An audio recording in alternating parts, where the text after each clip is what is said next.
Everyone, আবার চলে এসেছি তোমাদের কাছে একটা মিনি ব্লগ নিয়ে অনেক দিন বাদে। এটা আমরা একটু ডিস্টার্বের মধ্যে ছিলাম। এটা ছিল ওর ফেয়ারওয়েলে, এজেন্সির ফেয়ারওয়েল দিয়েছিল, এজেন্সির সবাই মিলে ওকে দিয়ে কেক কাটিয়েছিল। ওরাও খুব মন খারাপ হয়ে গিয়েছিল ও ছেড়ে দেওয়াতে। ও নতুন অফিস জয়েন করছে, এই ব্যাংক ছেড়ে অন্য ব্যাংকে। ও মনের দিক দিয়ে খুব আপসেট হয়ে পড়েছিল। তারপর ওখান থেকে বেরিয়ে আমরাও ওর সঙ্গে গিয়েছিলাম।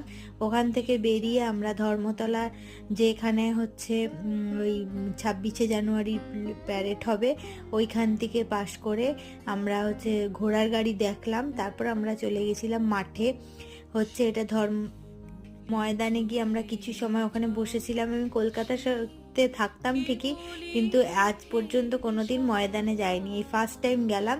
তো ওখানে কিছু সময় কাটালাম, একদম হচ্ছে ভিক্টোরিয়ার কাছে। তো তোমাদের কেমন লাগলো জানিও। টাটা।